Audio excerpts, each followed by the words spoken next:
long series in the Eastern Conference. That's what we want. All four of them going at least 6 games here. Do you think the 76ers can push it to a Game 7 here, sir? I don't know. You don't know. I don't know. Well, I hope so. I hope so. That's he's thinking with his heart, his former Sixers heart, because he knows this stat. He knows that the Boston Celtics are in Philly looking to close them out, and he knows that this is actually a good sign for the Celtics because look at this. They have a better record on the road during the playoffs under head coach Joe Mazzulla than they do at home. And so maybe this is the time here for the Boston Celtics. As we say hello to Tim Bontemps, who is in the city of brotherly love for this one. Tim, we just saw the numbers about how the Celtics are better on the road than they are at home here. What should we be watching for in this Game 6? Well, Malika, the thing that's going to decide this game is the thing that's decided the first 5 games, and it's shot making, and particularly the jump shooting of the Philadelphia 76ers. Now, we talk a lot about the Celtics' three-point shooting and how it tends to dictate how they play, but the way this series has gone, the competitive games have been the games the Sixers have made jumpers. That's games 2, 3, and the Game 5 win they had in Boston the other night. If the Sixers can come out tonight in Game 6 and make shots and get this home crowd energized, they're at least going to give themselves an opportunity, like they did in Game 3, to have a chance to win this game in the fourth quarter and send the series back to Boston for what would be a very tense Game 7 on Saturday night. But if the Sixers get off to a slow start, like they did in Game 4, like they did in Game 1, and they let Peyton Pritchard and Jason Tatum and Jaylen Brown get going from the three-point line and build an early lead, I think this thing could turn into an avalanche like it did in Game 4, and the Sixers could see their season yet again end on their home court. Now, Malika, the Celtics have a chance to not only knock the Sixers out of the playoffs, it'll be the 4th time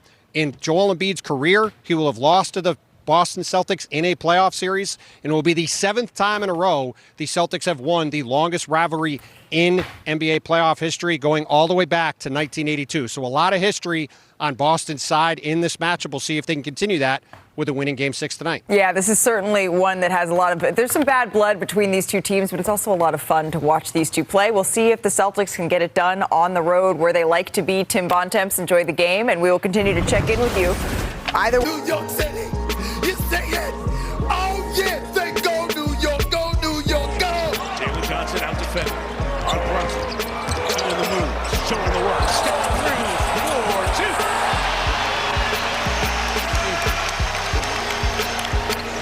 Saw at the start of Game 4. Towns over Kuminga for a 3. Too much space there by Kuminga. Working nice and James is feeling it too. He is absolutely feeling it. And one.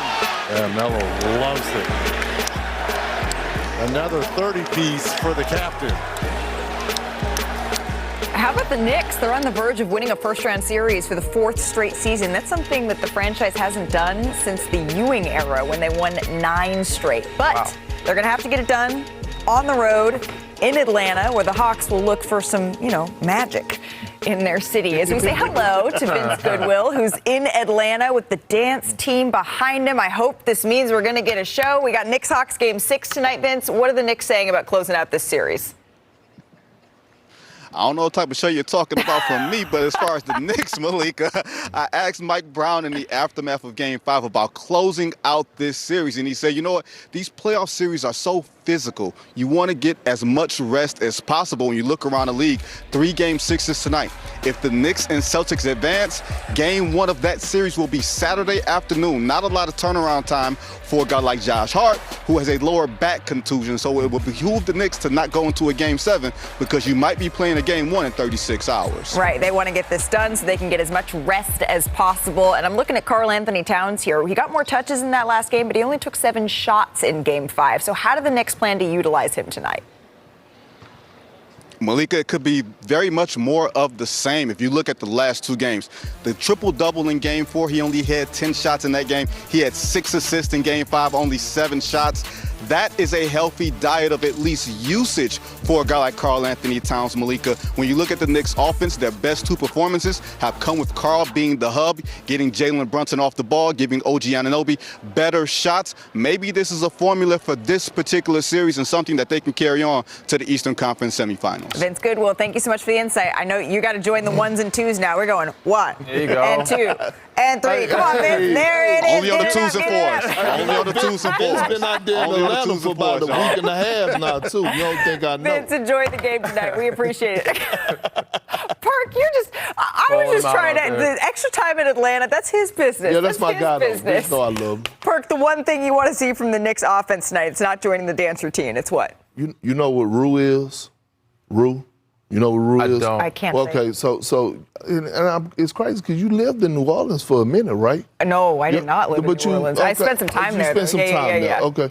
Roux is like gravy, and they use that to make a gumbo. Okay. Right? And in order to make a great You like gumbo, gumbo? your I like gumbo. your Big roux fan. got to be right. Right? Yeah. It's a Gotta got the Cajun right thing. roux. It's a down south thing.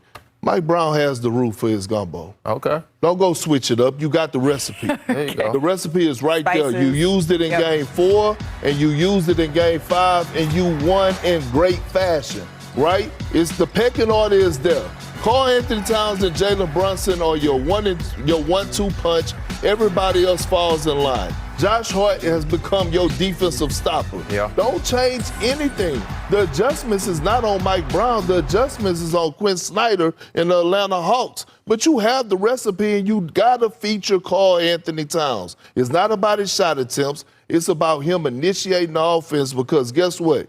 When you get that version of Karl Anthony Towns that's feeling good, You got good gumbo. you got got damn good good gumbo, but you also gonna get damn good defense. Yeah. And the Hawks just don't have an answer for it. They trying Kuminga, they trying every single person in the world, but Karl Anthony Towns draws so much attention Right. because his ability to shoot the ball, and all of a sudden he hitting backdoor cutters. Yes, and defense is what I want to speak on. That's how I think the Knicks have got back into the series or took the lead in the series, because You defensively, used to guard too. I used to guard a little bit. People look at you as just a shooter, but you. I guard a little bit, Oh, but Josh man. Hart has been the key to me this series in locking up or limiting C.J. McCollum. With those back spasms, that might change. C.J. McCollum has done his job. They need Jalen Johnson to step up. They need Nickeil Alexander-Walker to step up. But if they defensively keep iterating these guys or being deflections and irritating them, Jose Alvarado, Josh Hart, Mikal Bridges, OG Anunoby, that's what kind of got them the lead and limiting Atlanta. If they can continue to do that, this series is over. They should be done in 6 and get a couple rest days before that Saturday game 1 of the Eastern Conference semis. What's the job of Jalen Big Brunson? body Brunson. Well, the job of Big Body Brunson is, if I'm Mike Brown, I want Karl Anthony Towns to give me everything he got offensively in the first, second, and third quarter. Then, Big Body Brunson earned the name Big Body Brunson Clutch player of the year. he's able to close games. So if you get to the fourth quarter and it's a possession-by-possession game, you have one of the best closers in the game that loves to do it on the road. And by the way, he would never say this, and I tried to pull it out of him when I went on this podcast, but Jalen Brunson got a little beef over there with one of them players Oh, that yeah? he don't like on the Atlanta Hawks. So, yeah, it's been real Okay, so smoke. he's got the gumbo and the tea covered over here. All right, so we have, 6 game 6s? How many series do we think are going to go to 7, I think realistically? 3. I got 2. 3? I think 2? 3. I'm going to go 50%. All right. That Detroit and Orlando series going 7, and Rockets and Lakers are going 7. So you I know think that the for Knicks sure. take care of business. We got a pair of game 6s, though, tonight on ESPN.